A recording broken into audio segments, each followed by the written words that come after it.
Hello दोस्तों, नमस्ते। कैसे हैं आप सब? आशा ही नहीं, हमें पूरे विश्वास से आप सब मस्त होंगे। और आप लोगों ने मेरा पहला वीडियो देखा होगा देशांतर रेखा पर। आज मेरा दूसरा वीडियो होगा अक्षांश रेखा पर। अक्षांश रेखा देखिएगा, समझिएगा। मुझे उम्मीद है आप सबको अच्छे समझ में आएगा। पहला वीडियो कैसा लगा मुझे कमेंट करके बताइएगा। और आज से हम दूसरा वीडियो शुरू करते हैं, अक्षांश रेखाएं।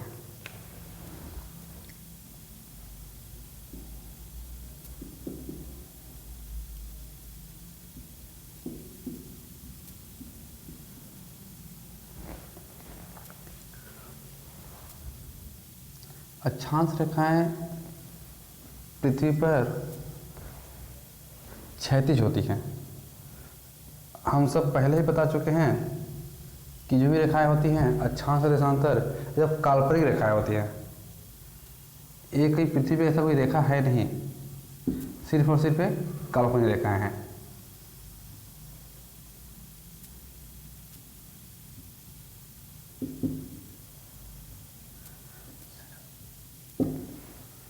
सिर्फ काल्पनिक रेखाएं हैं। 23.5 डिग्री दक्षिणी, ये होती है विषुवत रेखा। विषुवत रेखा ये कर्क रेखा, ये होती है मकर रेखा।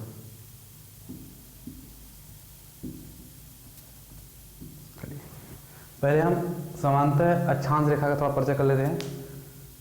अक्षांश रेखा ग्लोब पर क्षैतिज होती हैं, अर्थात लेटी हुई होती हैं। ठीक। देशांतर रेखा खड़ी होती हैं, लंबवत होती हैं। देशांतर हम समझ लिए हैं, अक्षांश समझ लिए। आज समझते हैं अक्षांश वास्तव में इनका क्या महत्व है, क्यों बनाया गया। ठीक।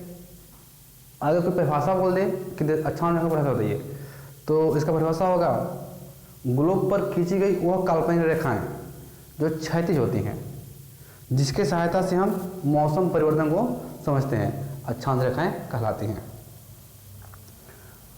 अगर हम इसके महत्व की बात करें तो अक्षांश रेखाओं का महत्व मौसम परिवर्तन से है। अक्षांश रेखाओं के माध्यम से हम मौसम का परिवर्तन समझ सकते हैं। दिन और रात का बड़ा या छोटा होना, दिन और रात का बड़ा या छोटा होना, कि दिन कब बड़ा हो रहा है या छोटा हो रहा है, इसको महत्व है अक्षांश रेखाओं का।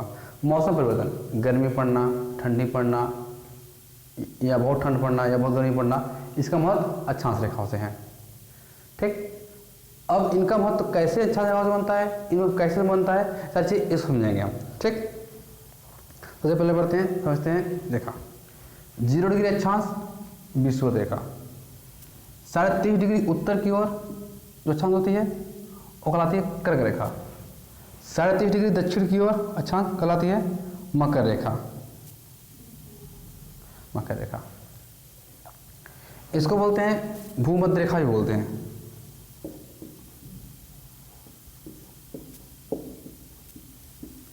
जीरो डिग्री को अंग्रेजी में equator, tropic of cancer, tropic of capricorn. मकर रेखा ट्रॉपिक ऑफ कैप्रिकॉर्न, विषुवत रेखा इक्वेटर, कर्क रेखा ट्रॉपिक ऑफ कैंसर। ठीक। अब बात फंसती है कि 23.5 डिग्री ही क्यों लिया गया।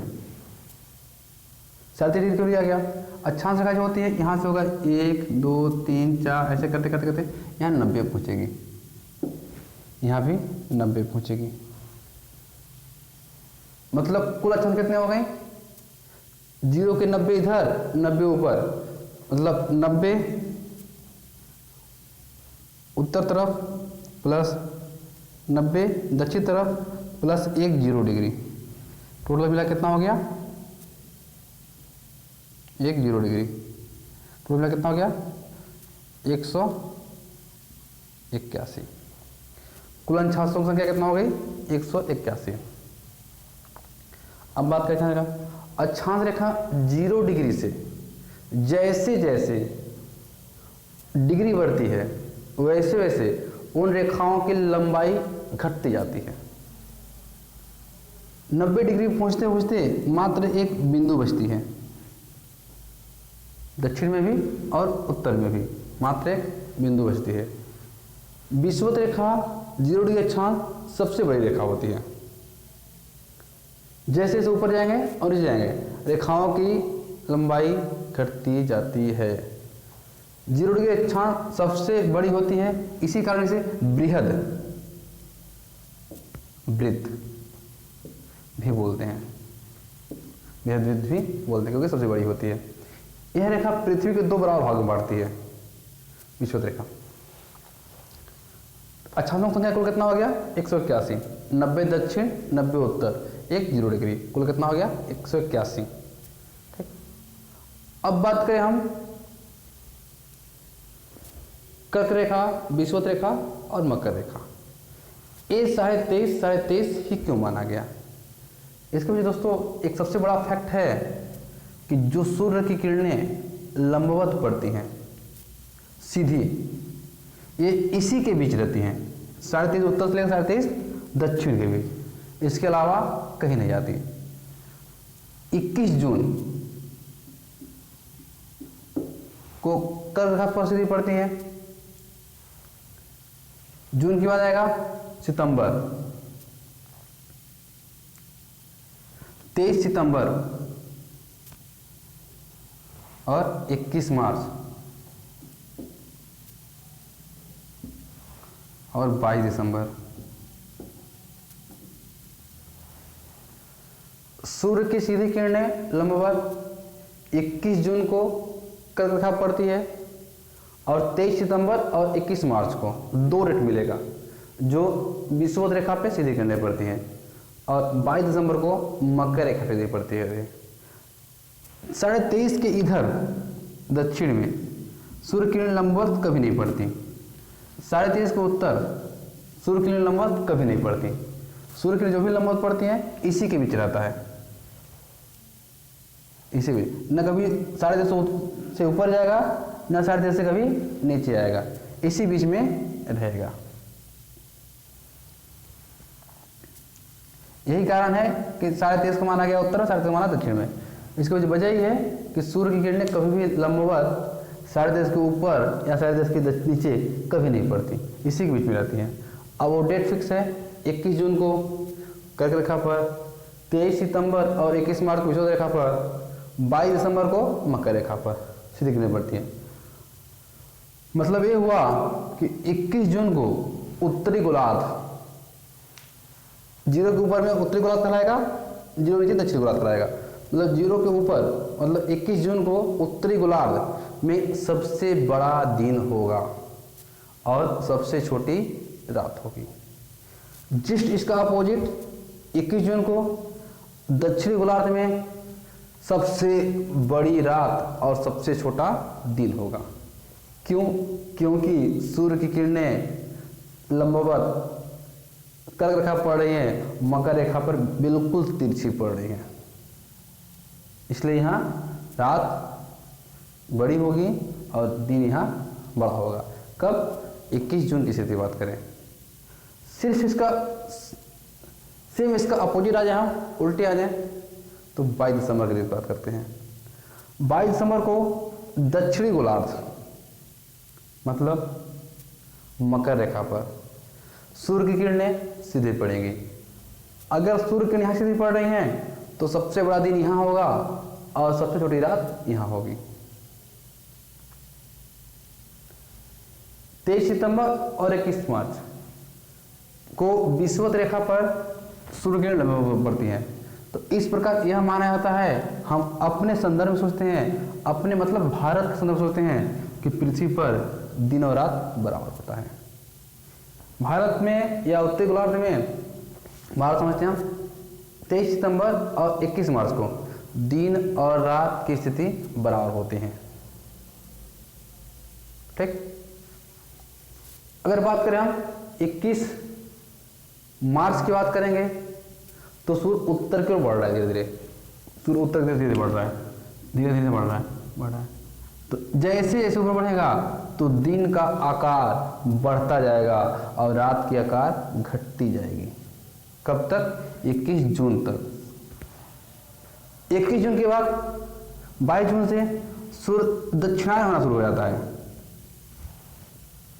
22 जून से दिन की आकार घटेगा और रात की आकार बढ़ेगी। जैसे जैसे डेट बढ़ेगा वैसे वैसे रात बढ़ती जाएगी और दिन छोटा हो जाएगा। ऐसे करते करते जब 22 दिसंबर को आएंगे तो भारत में सबसे छोटा दिन और सबसे बड़ी रात होती है।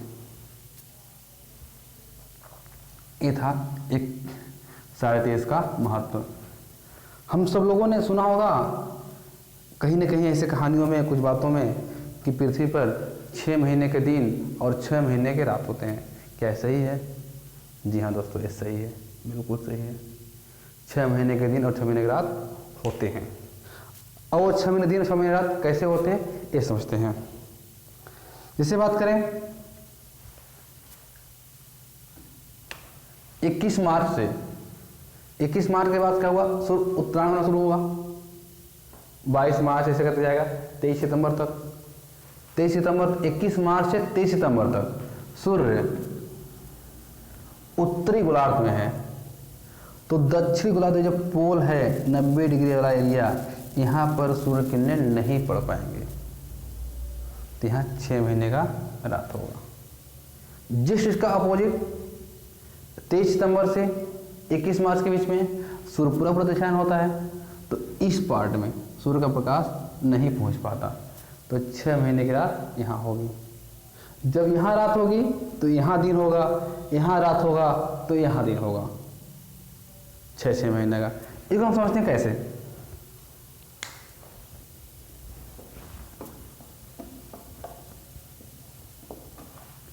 ये हम मान लें कि एक सूर्य, ये सूर्य बना ले, हम सूर्य बना लेते हैं, या एक टॉर्च, सूर्य को ही लाइट देता है, टॉर्च से मान लेते हैं हम।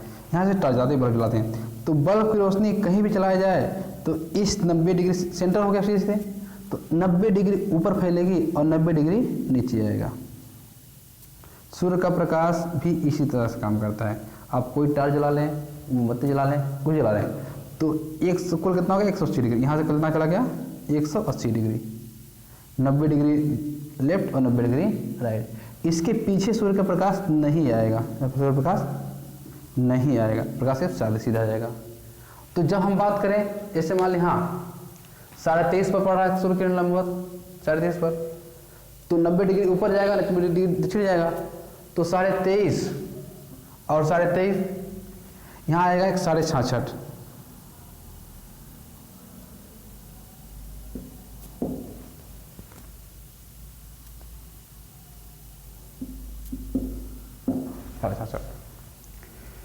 अगर 23.5 पे सूर्य डिग्री एकाग्र रेखा पर, तो इस 66.5 के तक सूर्य का प्रकाश नहीं आएगा, ये पूरा पार्ट अंधेरा हो जाएगा। अगर 22 दिसंबर की स्थिति बनती है तो ये वाला पूरा पार्ट अंधेरा हो जाएगा, ये पूरा पार्ट अंधेरा हो जाएगा। तो इस पे रात होगी। जैसे जैसे सूर्य यहाँ तक आना शुरू होगा, यहाँ तक आना शुरू होगा, तो जब तक 0 पर नहीं आ रहा है तब तक यहाँ 90 डिग्री कुछ अंधेरा रहेगा, क्योंकि 90 डिग्री यहाँ पर रही है। 0 पे आया तो यहाँ पे पहुँच गया और यहाँ पे पहुँच गया, लेकिन 90 से थोड़ा सा ही पहले है तो थोड़ा सा एरिया इसका बच जाएगा। जो एरिया बच जाएगा वहाँ रात होगी। अगर इस पार्ट में है तो दिन होगा, इस पार्ट में है यहाँ रात होगी। सेम इसका दोनों का सेम लगता है। इस प्रकार से 90 डिग्री 6 महीने का दिन और 6 महीने की रातें होती हैं। समझ में आया फर्क दोस्तों? इस हिसाब से होता है। आगे बात करें मौसम कैसे परिवर्तन होता है। मौसम परिवर्तन की बात करें तो जिस गोलार्ध में सूर्य की किरणें लंबवत होंगी उस गोलार्ध में गर्मी होगी। क्यों? क्योंकि सनलाइट अत्यधिक मिल रहा है। और जिस गोलार्ध में सूर्य किरणें लंबवत नहीं हो रही हैं उस गोलार्ध में ठंडी होगी। मतलब ये हम समझ लें कि 21 मार्च से 23 सितंबर तक उत्तरी गोलार्ध में सूर्य रहा होगा, तो इस गोलार्ध में ठंड होगी। जैसे इसका अपोजिट 23 सितंबर से 21 मार्च के बीच में सूर्य दक्षिण गोलार्ध में रहता है, तो उत्तरी गोलार्ध में ठंड होगी। हमारे यहाँ बिल्कुल होता है। 23 सितंबर के बाद हमारे यहाँ ठंडी शुरुआत होना शुरू होती है। धीरे धीरे करते करते करते करते ठंड बढ़ती बढ़ती बढ़ती दिसंबर से आते ठंडी कड़क ठंडी हो जाती है, क्योंकि सूर्य सबसे दूर चला जाता है। फिर जैसे सूर्य लौटना होता है, जैसे यहाँ तक गया 22 दिसंबर तक सूर्य यहाँ आया, इसके बाद सूर्य लौटना शुरू हुआ। लौटते लौटते जब 21 मार्च को आया तो हल्का मौसम होता है, न गर्म न ठंडी। हम लोग टी-शर्ट लोग घूमते हैं भारतवासी, क्योंकि वहाँ एकदम अच्छा मौसम होता है, सुनहरा मौसम होता है। क्यों? क्योंकि सूर्य न बहुत दूर होता है न बहुत पास होता है, इसलिए समान सा मौसम होता है। जैसे 21 मार्च बीता, सूर्य एंट्री किया उत्तरी गोलार्ध में, हमारे को गर्मी बढ़ना शुरू हो जाती है। और गर्मी बढ़ते बढ़ते बढ़ते तो जून टाइम पे याद कीजिए 21 जून पे कैसा गर्मी लगती है, कड़क गर्मी लगती है। क्यों? क्योंकि सूर्य किरणें एकदम लंबवत पड़ती हैं। एक कॉन्सेप्ट है अक्षांश रेखाओं का। अब अगर समझते हैं, इसी में पार्ट होता है हवाओं का चलना। चलिए, एक शब्द सुने होंगे आप लोग, डोल ड्रम। डोल ड्रम, डोल ड्रम होता है कि सूर्य की किरणें जहां लंबवत पड़ रही हैं उसके 5 डिग्री उत्तर और 5 डिग्री दक्षिण, उसे कहते हैं डोल ड्रम। मतलब वो शांत पेटी बनती है। शांत पेटी क्यों बनती है?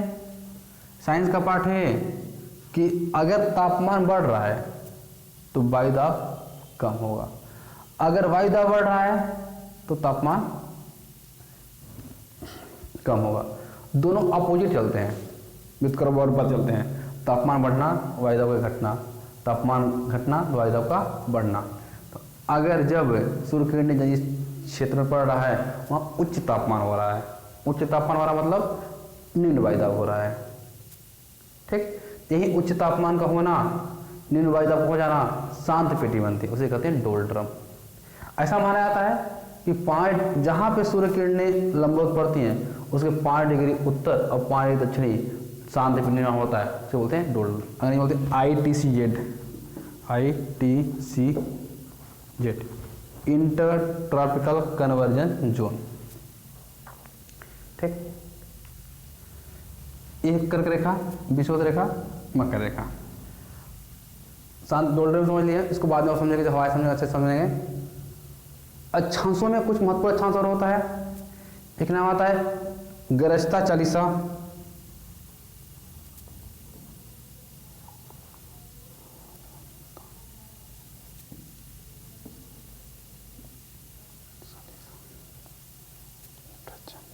प्रचंड पचासा,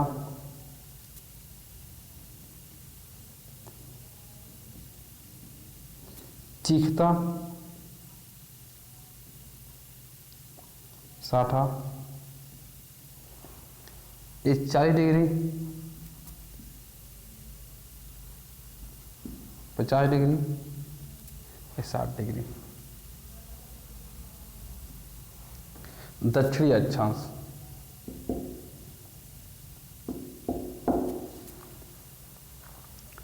दोस्तों अगर थोड़ा सा वर्ल्ड का मानचित्र आप मेमोराइज कीजिए, अपने दिमाग में याद कीजिए, तो उत्तरी गोलार्ध की तुलना में दक्षिणी गोलार्ध में भूमि कम है, लैंड कम है, समुद्र ज़्यादा है। समुद्र ज़्यादा होने के कारण जब हवाएं चलती हैं तो उन हवाओं में गतिरोध पैदा नहीं हो पाता है। जब उन हवाओं में गतिरोध पैदा नहीं हो पाता तो हवाएं बहुत तेज चलती हैं। जब हवाएं बहुत तेज चलती हैं तो एक आवाज़ करते हुए चलती हैं। वो आवाज़ होता है तो 40 डिग्री अक्षांश पे ऐसा लगता है जैसे गरज रहा हो, 50 पे प्रचंड और 60 पे चीखता हुआ।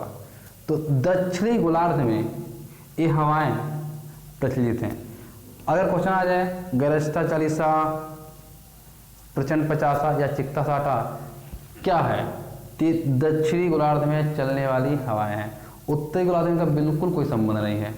इनका पूरा संबंध इसमें है दक्षिणी गोलार्ध में। गरजता चालीसा मतलब 40 डिग्री दक्षिणी अक्षांश, प्रचंड पचासा मतलब 50 डिग्री दक्षिणी अक्षांश, चीखता साठा मतलब 60 डिग्री दक्षिणी अक्षांश।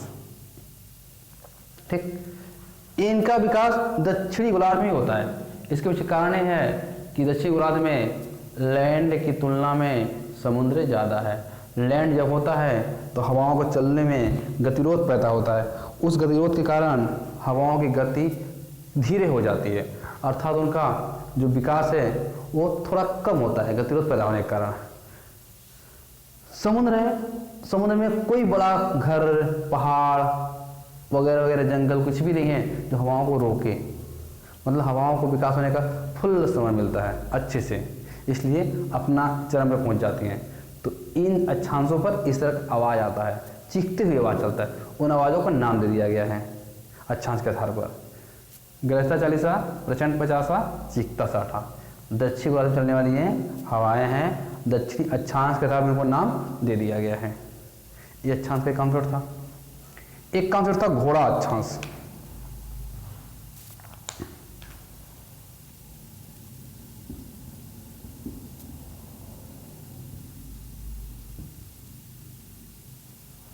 अच्छा, इनका विकास दोस्तों उत्तरी गोलार्ध में होता है 30 से 35 डिग्री के मध्य।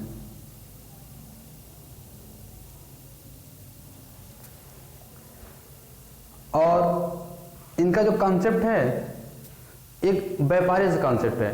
मुख्य रूप से बोला जाए तो उत्तरी अटलांटिक महासागर,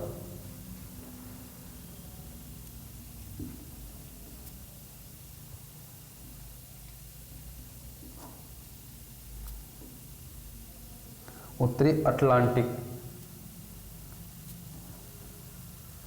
महासागर, उत्तरी अटलांटिक महासागर में, ठीक। यूरोप महाद्वीप के पश्चिम भाग में और उत्तरी अमेरिका महाद्वीप के पूर्वी भाग में। इसके पीछे कहानी है, समझते हैं हम कहानी क्या है।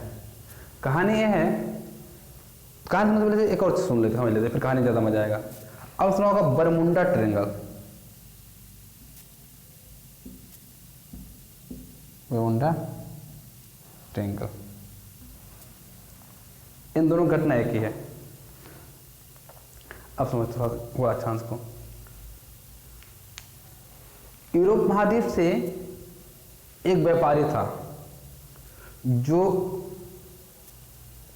समुद्री जहाज में घोड़ा को रख के उत्तरी अमेरिका महाद्वीप पे बेचने जा रहा था।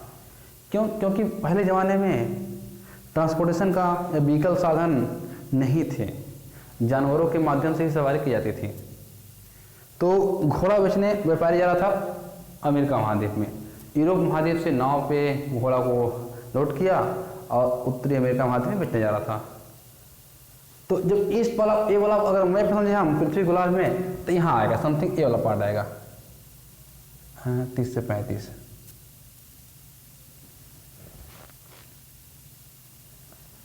ये वाला पार्ट समझिए आप, ये वाला पार्ट बीच में, यहाँ पर, यहाँ यूरोप महाद्वीप है, यहाँ उत्तरी अमेरिका है,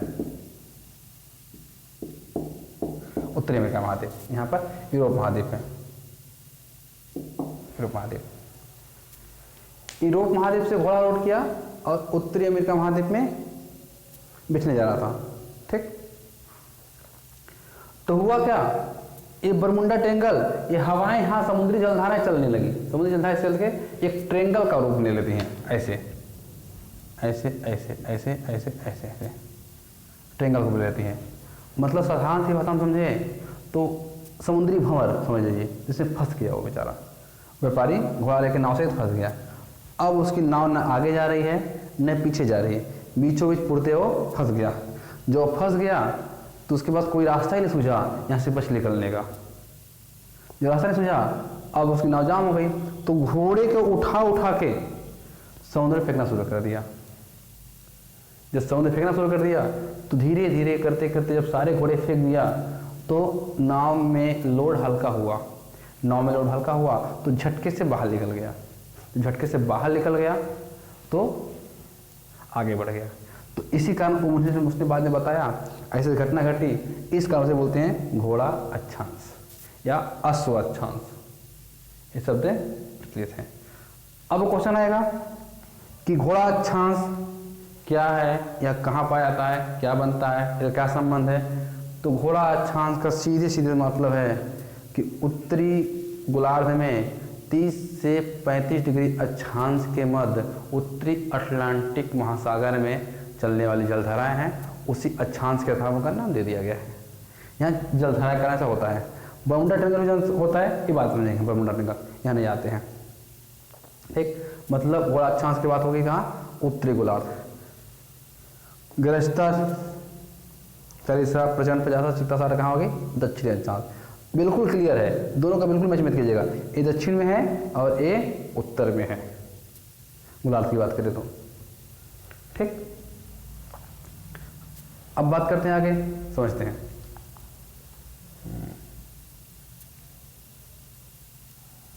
विषुवत रेखा अब समझिएगा, अक्षांश का अनुसार वैसे विशेष चीजें कुछ फैक्ट समझ लेते हैं। अक्षांश रेखाएं जो 0 डिग्री अक्षांश है ये सबसे बड़ी होती है, इसे ढेर जो वृत्त भी बोलते हैं। जैसे जैसे हम अक्षांश की डिग्री बढ़ती है वैसे वैसे उसकी लंबाई घटते जाती है। कभी भी दो अक्षांश आपस में एक दूसरे को टच नहीं करती, कभी भी एक दूसरे को नहीं मिलती, हमेशा अपने बीच की दूरी मेंटेन रहती है।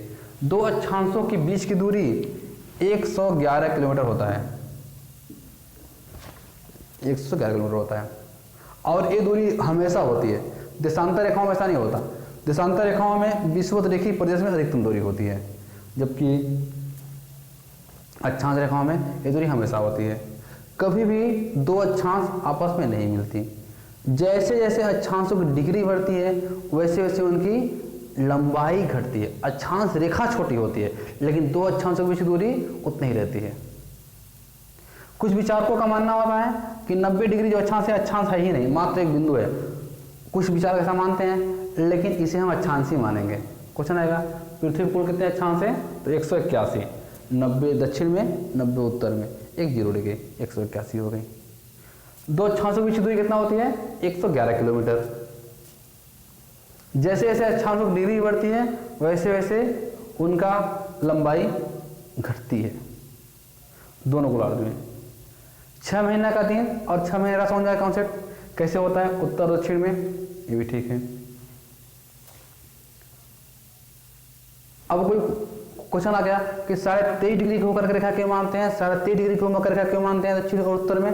इसके पीछे कारण ये है कि सूर्य की किरणें 23.5 उत्तरी के उत्तर और 23.5 दक्षिण के दक्षिण कभी नहीं बढ़ती। सीधी किरणें पड़ती, कितने जरूर है, सीधी किरणें नहीं पड़ती, तिरछी पड़ती, लंबवत इसी के बीच पड़ती हैं।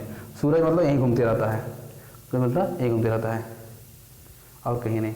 क्वेश्चन आएगा जैसे आएगा कि उत्तरी गोलार्ध या भारत में, या डायरेक्ट क्वेश्चन आ जाएगा सबसे बड़ा दिन, सबसे बड़ा दिन होता है तो 21 जून। दोस्तों 25 दिसंबर कोई टिक मत लगाना, 25 दिसंबर क्यों माना गया बताते हैं। 25 दिसंबर क्यों पढ़ते हैं हम लोग, बड़ा दिन। उसमें हुआ क्या, थोड़ा कॉन्सेप्ट समझ जाए उसको ताकि डाउट क्लियर हो जाए। पूरी दुनिया में जितने देश हैं, विकसित देश हैं या जिनका पुराना इतिहास रहा हो, अधिकतर देश उत्तरी गोलार्ध में ही हैं। और जो देशों में शासन किए हैं, राजा रहे हैं या पुराना इतिहास रहा है, सबके सब क्रिश्चियन रहे। तो उत्तरी गोलार्ध में अगर मैं दिसंबर की बात करूं तो सूर्य सबसे दूर है 22 समथिंग, तो वहाँ कड़ाके की ठंडी पड़ रही थी खतरनाक तरीके से। उत्तरी गोलार्ध में दिसंबर के महीने में ठंडी पड़ती है अभी भी। फिर हुआ क्या, 25 दिसंबर को क्रिश्चियन धर्म के जो प्रभु यीशु हैं उनका जन्म होता है 25 दिसंबर को। और घटना 22 दिसंबर के बाद ही 23 दिसंबर से ही सूरज उत्तर की ओर लौटना शुरू हो जाता है। मतलब ये हुआ कि ठंडी से राहत मिलना शुरू हो गया है। कब, 22 दिसंबर के बाद से ही। जैसे 25 दिसंबर आया उनका जन्म हुआ तो ठंड से राहत मिलना शुरू हो गई। कब से, दिन बढ़ाना शुरू हुआ, कब से हो गया है, 23 दिसंबर से। घटना जस्ट 2 दिन की बात है। तो उस टाइम पे तिथियों का ज्ञान नहीं था। ज्ञान न होने की वजह से ये लोग जो रहने वाले थे, निवासी थे उत्तरी गोलार्ध में, उन्होंने बताया, अपने आप में महसूस किया कि प्रभु यीशु का जन्म होना हमारे लिए शुभ हो गया। मतलब सूरज हमारे ओर लौटना शुरू हो गया। हमें ठंड से राहत मिलना शुरू हो गई, दिन बड़ा होना शुरू हो गया।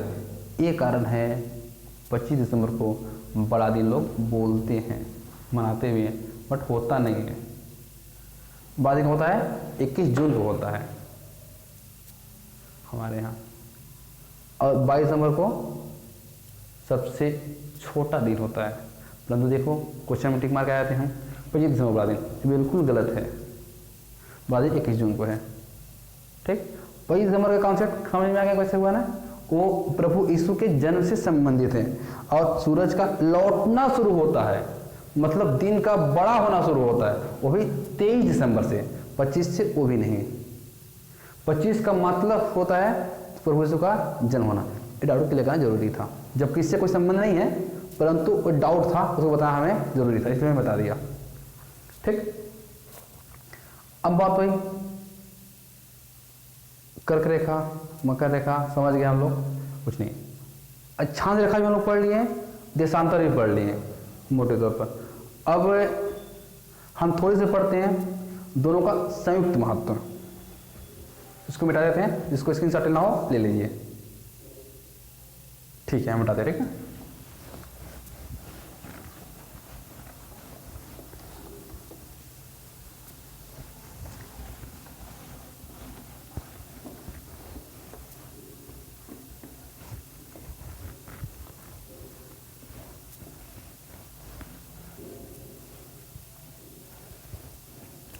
दोस्तों ये समझ लीजिए कि अक्षांश रेखा और देशांतर रेखा दोनों का संयुक्त महत्व क्या हो सकता है, थोड़ा समझते हैं हम मान लें पूरी पृथ्वी गोल है, लाइक फुटबॉल।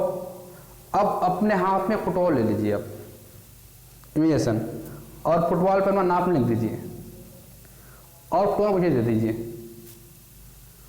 अब मैं आपसे पूछता हूं कि आपने फुटबॉल पे अपना नाम कहां लिखा है, तो आप कैसे बताएंगे कि नाम कहां लिखा हुआ है? घुमा के दिखा सकते हैं, लेकिन पृथ्वी बहुत बड़ी है, पृथ्वी कैसे घुमा के दिखाएंगे हम? नहीं ना, बस इतना बता सकते हैं, दिखा सकते हैं, बता नहीं सकते हैं। दिखाएंगे, देखिए यहां पे लिखा हुआ है, बट ये कैसे बताएंगे नाम लिखा कहां पर है? नहीं बता सकते। यही कारण सेम पृथ्वी होता है। पृथ्वी पूरी गोल है, पृथ्वी पूरा घूम रही है। अब वो कोई बोल दे भारत कहाँ है, दिल्ली कहाँ है, अमेरिका कहाँ है, कैसे बताएंगे आप? नहीं बता सकते ना। ये अभी हम कहाँ हैं नहीं बता सकते, क्यों? क्योंकि पृथ्वी पर घूम रही, पूरा गोल है। ठीक, इसके लिए दोनों का संयुक्त महत्व समझना पड़ेगा हमें।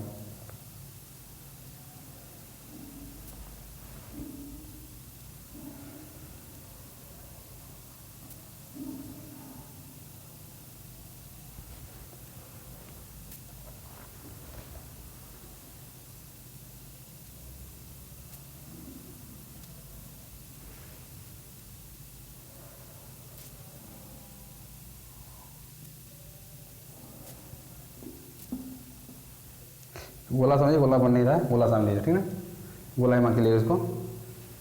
ऐसे रेखाएं देशांतर रेखाएं हैं,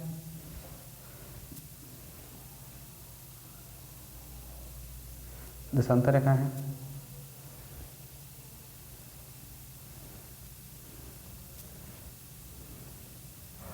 और ऐसे अक्षांश है, ऐसे अक्षांश है।